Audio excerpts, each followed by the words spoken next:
말씀은 요한계시록 10장 1절로 11절까지의 말씀이고요.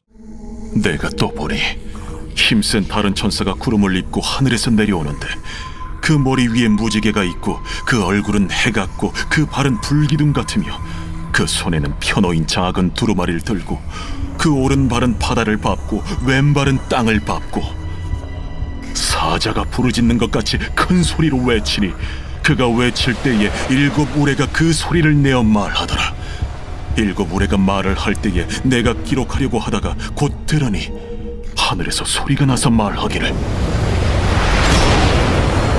일곱 우레가 말한 것을 인봉하고 기록하지 말라.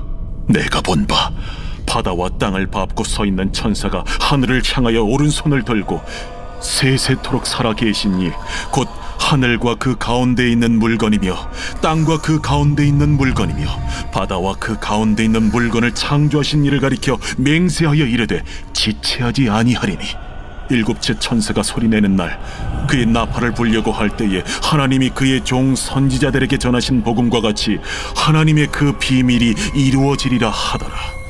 하늘에서 나서 내게 들리던 음성이 또 내게 말하여 이르되 내가 가서 바다와 땅을 밟고 서 있는 천사의 손에 펴놓인 두루마리를 가지라.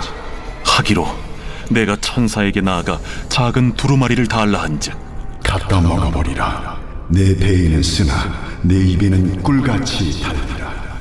내가 천사의 손에서 작은 두루마리를 갖다 먹어버리니 내 입에는 꿀같이 다나 먹은 후에 내 배에서는 쓰게 되더라. 그가 내게 말하기를 내가 많은 백성과 나라와 방언과 임금에게 다시 예언하여야 하리라. 아멘. 오늘 1절 보니까요, 내가 또 보니 힘센 다른 천사가 구름을 입고 하늘에서 내려오는데 그 머리 위에 무지개가 있고 그 얼굴은 해 같고 그 발은 불기둥 같으며 라고 되어 있어요. 이제 힘센 천사가 나타났다라는 거죠. 그 힘센 천사를 보면 2절을 보게 되면 바다와 땅을 발로 밟고 서 있는 힘센 천사라고 선교하죠.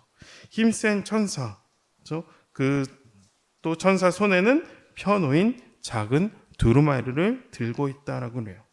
이 오른 발은 바다를 밟고 왼발은 땅을 밟고 힘센 천사가 작은 두루마리를 가지고 있다라는 거죠.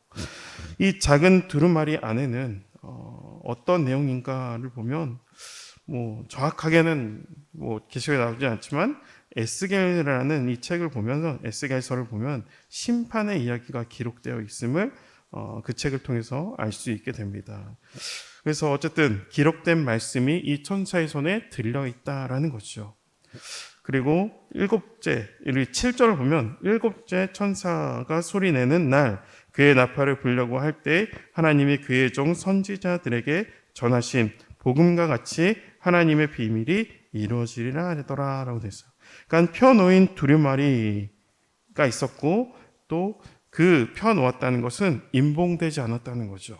근데 펴놓인 작은 두루마리 안에도 임봉된 무언가 있다는 거죠. 어떤 내용이 있다는 거예요. 임봉되지 않는 말씀 가운데 임봉된 부분이 있다라는 거죠. 그럼에도 불구하고 그 임봉된 비밀이 이루어진다. 7절에 보니까 이루어진다 말씀하고 있어요.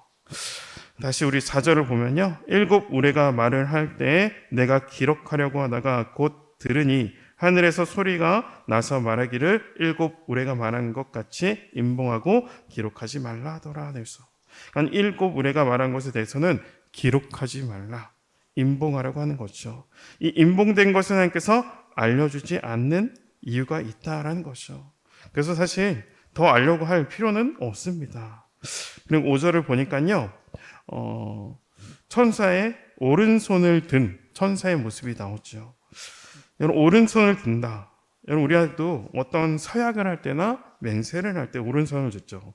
오른손을 드는 것은 내가 지금 진실함을 표하는 그런 모습이 되기도 하고요. 또 변하지 않겠다라는 의미로 오른손을 들고 우리가 서약을 하거나 맹세를 합니다.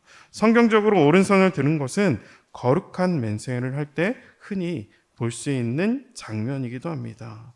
그러면서 이 맹세의 대상이 나오는데 6절을 보니까 세세토록 살아계신 이 곧 하늘과 그 가운데 있는 물건이며 땅과 그 가운데 있는 물건이며 바다와 그 가운데 있는 물건을 창조하신 이를 가리켜 맹세하여 이르되 지체하지 아니하리라고 되어 있어요. 여러분, 맹세의 대상을 보면요, 세세토록 살아계신 분이라는 것이죠. 세세토록은 시간적으로 영원하다라는 의미를 가지고 있어요. 변할 수 없는 어제나 오늘이나 영원토록 동일하신 분을 향해서 오른손을 들고 이 천사가 맹세를 하고 있죠. 또 다른 맹세의 대상은 창조하신 분이에요. 하늘과 땅과 바다, 그 가운데 있는 모든 만물을 창조하신 창조주를 향해서 이 천사가 맹세를 하고 있다는 거죠. 여러분, 하나님은 세세토록 영원하신 하나님이십니다. 창조주 하나님이십니다.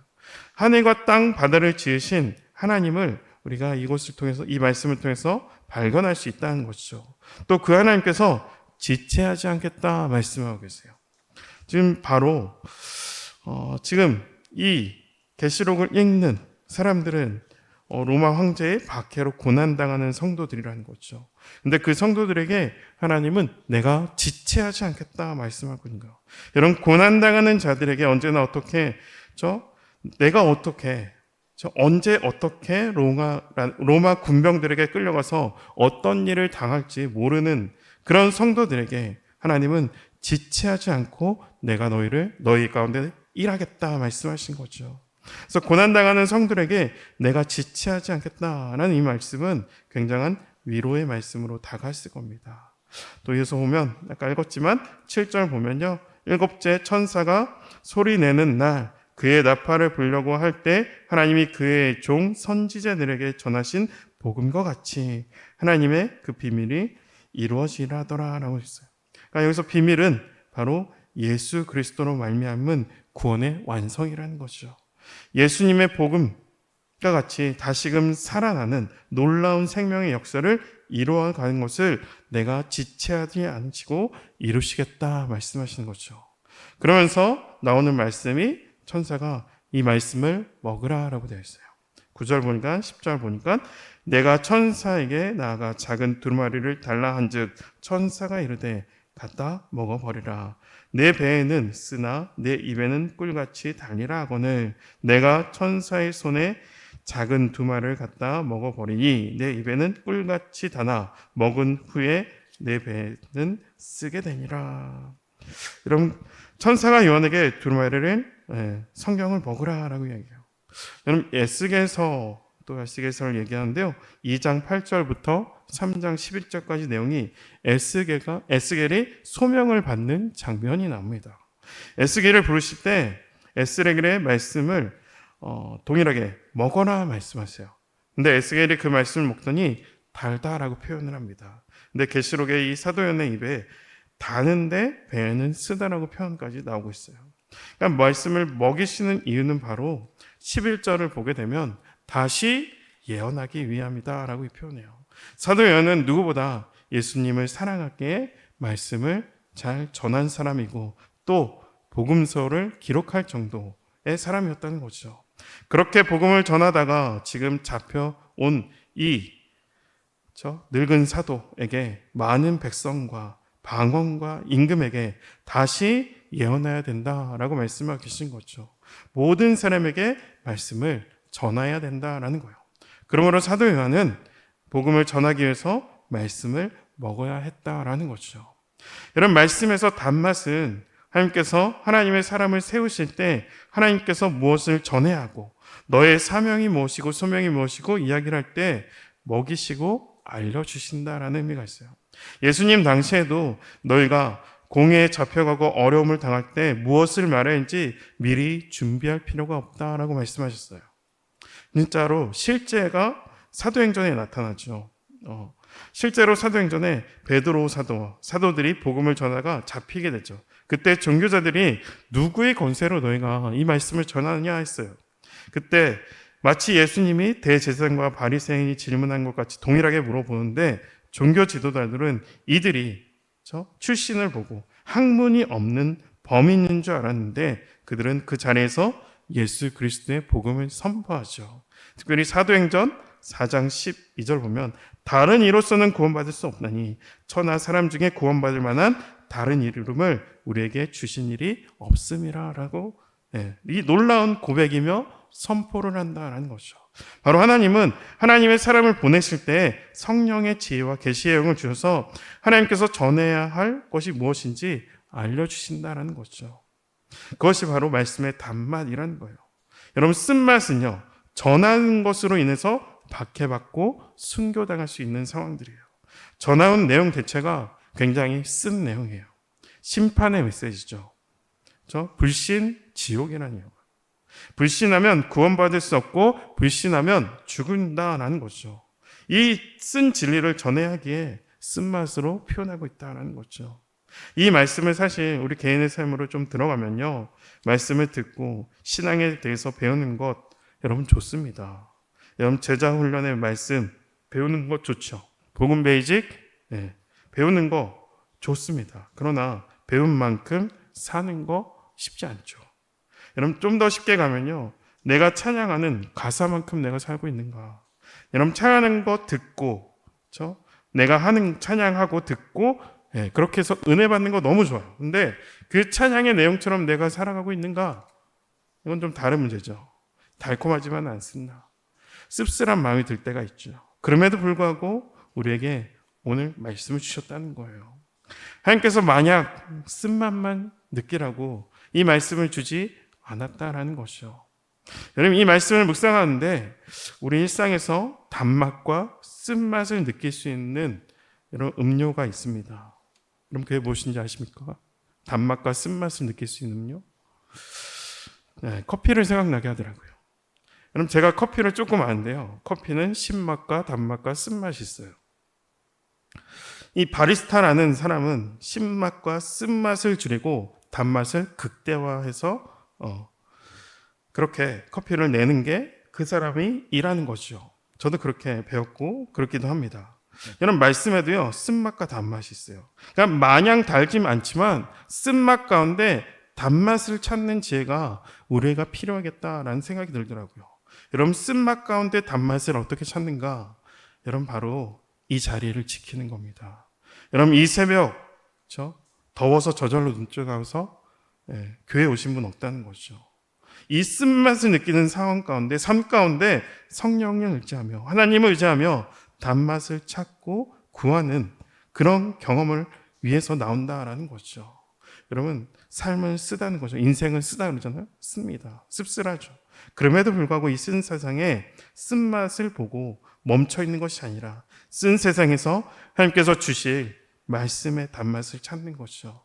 기도의 단맛을 찾는 거고 찬양의 단맛을 찾는 거고 은혜의 단맛을 찾는 겁니다. 오늘도 나에게 주신 말씀이라 여기고요, 이 말씀을 붙잡고 혹 일상에서 쓴맛을 경험하게 하며 혹 넘어질지라도 무너지고 포기하지 않고 말씀을 의지하고 성령을 의지하고 기도하며 하나님께서 허락하시는 단맛을 경험하며 다시 순종의 한 발을 내딛는 저와 여러분 되시기를 축복합니다. 아멘. 우리 같이 기도하겠습니다. 하나님 아버지, 하나님 계속해서 7 인의 재앙과 7 나팔의 재앙을 통해서 미래를 대비하며 준비할 수 있는 오늘을 살게 하시 하나님, 우리가 그 하나님을 찬양합니다. 우리가 하나님의 말씀을 맛있게 먹는 이유는 다시 예언하기 위한 목적이 담겨 있습니다.